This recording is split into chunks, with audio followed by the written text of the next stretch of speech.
Hey, you guys, what's up? What's going on? Today we're gonna be talking about Unfaithful. All right, there's 2 episodes, so we're gonna dive right into episode 5, and then we're gonna do episode 6 right after. All right, so this one is where Tammy met with a female. Her name was Giera, and her partner's name is Shay.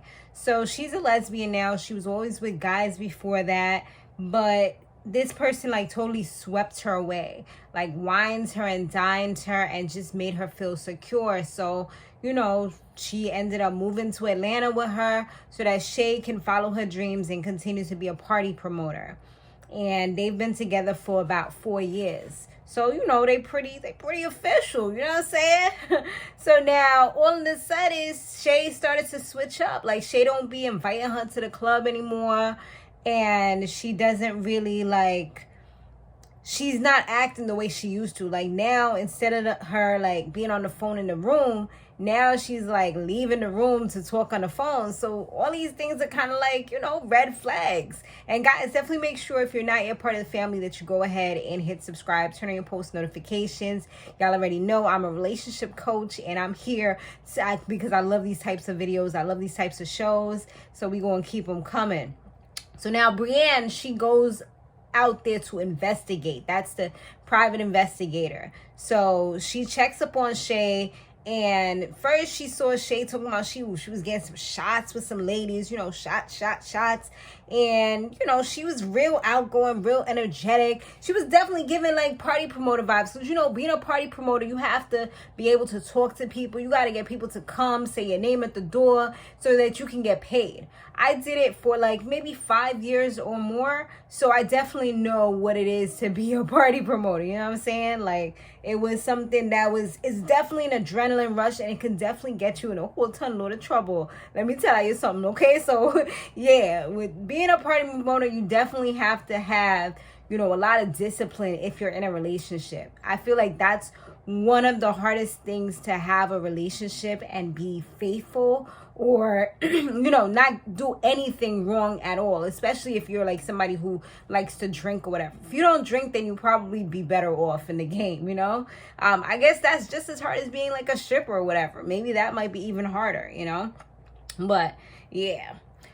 So that was pretty much what she had seen. Then another day she saw that she went to the mall with a female. So now it's getting a little funny because this chick, she had like a big booty, a little white girl. She had like a nice little booty. She got the heels on, just looking bad and bougie, you know what I'm saying? And they was like real touchy and feely and stuff. So that right there was definitely like, something's going on here. So Kevin and Tammy, they speak to Giera and tell her everything that they saw, showed her all the footage. And she was hurt from the very beginning. Like as soon as she saw like how energetic and fun, how much fun she was having. She's over here giving out her number to randoms. But yes, she tells her that she don't even like to give out her social media, but you're giving out your real personal number. So yeah, but the main trigger for her was like the white girl that she was all hugged up, booed up with, because she was telling her that she was going to give her whatever she want. So she was definitely out here tricking hard, taking her to these nice malls, talking about, whatever you want, I got you, pretty much showing her the life that she gave to her. So of course somebody's going to feel very insecure, jealous, and heartbroken seeing something like that, because those are the types of things that you feel like are exclusively supposed to be for you. Now, Kevin mentioned that because he's taking care of Giera, that she was pretty much like gaslighting her. She was giving her this false sense where she felt like she had to question reality. She had to question the things that were happening, because it's like, are you doing something? Like, what are you talking about? And it's just like they deflect, they gaslight you, they make you feel as though you don't know what you're talking about. Like you feel like almost like you're turning insane, because you kind of have a sense that you know what's going on, but they're gonna sweet talk you and tell you all these little things that make you feel like, maybe I'm bugging, like maybe I'm doing too much, like maybe I shouldn't be acting this way, but you have every right to act this way, because you've seen the differences, you notice things that are happening that weren't happening before. So now Giera chooses to try to speak to the female and see if she can go ahead and team up with her. So Giera, she went up to Lex, but it got heated real quick. Like, she started calling her bitches and hoes. And, nobody takes real, kind to somebody talking to them disrespectfully. So it's like, this was kind of defeating the purpose, because she was actually getting some information from Lex. Like, she found out that Shay has a whole nother apartment, you know what I mean? And she found out that they met in Ohio, so they've been talking for like a whole year, So it's things that she was getting, but by her being so angry and upset and fiery, it's like she was missing out on more information that she possibly could have had if she would have approached the situation a little bit more respectfully and different. I mean, I know you're in your feelings because this person kind of knew about you and they proceeded to have a relationship, because in the video footage, she did say, so what's going on with your little situation? So she pretty much knows, like, there's something going on, So I think that's the part where she messed up, but she's also losing sight of the fact that at the end of the day, Lex doesn't really owe you anything, It's Shay that's the one who's in a relationship with you, who violated your trust and violated, the relationship dynamic that you guys had, and really seemed like she didn't care about it enough to respect that. So, yeah. So Giera, they ended up pretty much working together in the end, in the long run. And one thing that got Giera mad was, she was like, they're business partners too. So it's like she's over here funding Lex's lifestyle, because Lex is like, oh yeah, she pays for this and pays for that. And she's talking about, I'll give you anything you want, but they get money together. So she's like I'm paying for somebody else's lifestyle. Like, are you crazy? So yeah, it was definitely a lot of disrespect that was in this whole little situation that was going on. So Shay was just like, she pulled up on Shay while Shay was with Lex at a restaurant. And Shay had the nerve to, like, get upset with Giera and talk about some, like, oh, like, like, mad about the cameras and stuff being there. It's like, at the end of the day, she's like, you put me on a show? Like, how you mad about a show, but you're being deceitful? You're lying. You're cheating. You have no right to be upset at the end of the day. Like, what? You act like you would have really told the truth. Like, after all this time, you had ample time over the course of a year to tell the truth, and you didn't do that. So it's like she had to go to the extreme route in order to, get the truth to be revealed, which is sad and crazy. And Shay just kept on getting upset, but she was just like, oh, like, I give you anything you want, Lex, but Giera's my queen. She's like, I fuck you and I make love to her. And I'm just like, this chick is mad cocky. Like, I couldn't. She was like just talking so crazy.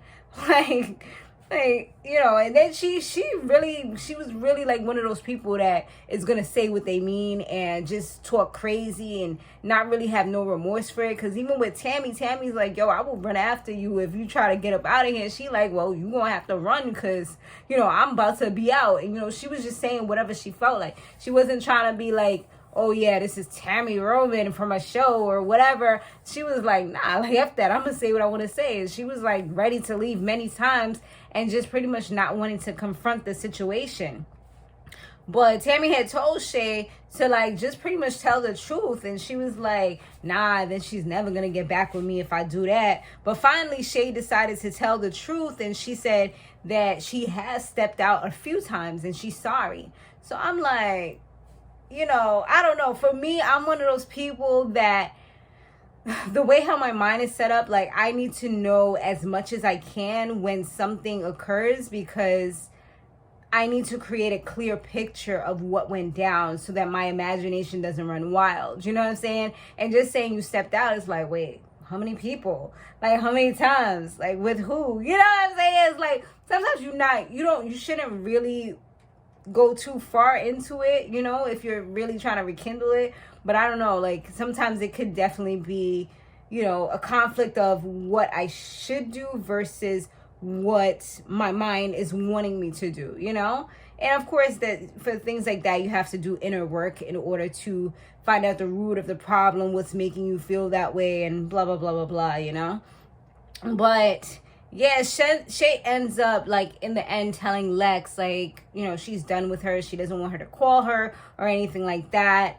And it's funny because I felt like Shay kept on going back and forth and even trying to, like, Accuse Giara of what happened, because she was saying, and I kind of get this part, because she was saying that Giara kept on going through her phone and saying, why you cheating, and just kind of accusing her all the time. So she just said, F it, like, you believe it anyway. And I've heard this so many times where people just feel like they're suffocated. They feel like, damn, like, I can't do anything right. Like, I'm doing things right and I just get accused left and right. So it's like, fuck it. Like, you think I'm doing it anyway, so let me just do what I gotta do. You know what I'm saying? Like, you think I'm out here having fun, living my best life, so let me go ahead and do it. You know what I'm saying? Because you won't think I am regardless. And that's why communication is so important. That's why, you know, speaking to each other and just talking about those types of issues, one person telling the other, you know, I feel as though the walls are closing in because all you do is make me anxious. Like, they could be spiking up the other person's anxiety by looking through their phone all the time, checking their social media all the time, their emails, Facebook, whatever it is, you know. And if you don't communicate with that and you just say F it, like, now you've taken the next step to actually violate. And now once that actually does get revealed, like, before it's just speculation, but once it's actually there, it's like sometimes these types of things can't be repaired. Luckily for them, you know, they did the 3 months update, and Giara realized what she played, or the part that she played in this whole infidelity situation. And Shay says that, you know, she's changed, she's going to counseling now, and this is something that's, like, you know, it's in the past. Now she takes her to all her events like she used to do in the very beginning. So things are back on a good track. And by doing that, it just kind of helps to build trust. And Shay says, I mean, Giara said that she is now trusting her. I mean, to be honest, like, trusting somebody fully after such a big situation can be hard. But from what she said, she is doing it. I mean, and probably with the counseling is helping, you know, for both of them to talk. And plus, she gave her the password to her phone. So now it's like, if she ever feels some type of way, she can always be like, here you go. Like, check if you want to check, you know. But even with that, like, one thing that I've learned over the course of time being a relationship a relationship coach, and also just over time in general, is that you can't stop things from happening. You know, you can't stop someone from cheating.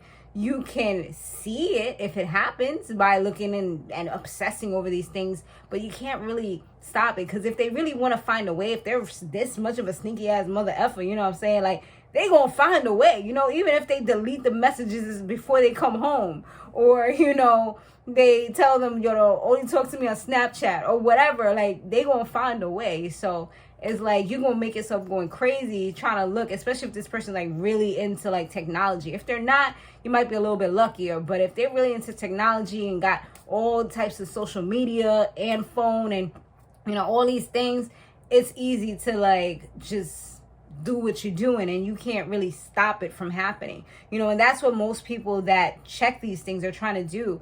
They most likely have anxiety, and they're trying to prevent something from happening. But like I said, you can't really do that if somebody's really going to do what they want to do. It just is what it is, and you gotta have faith and trust and hope that they don't violate that trust. But thanks so much for watching, guys. I'll see you guys on the next one.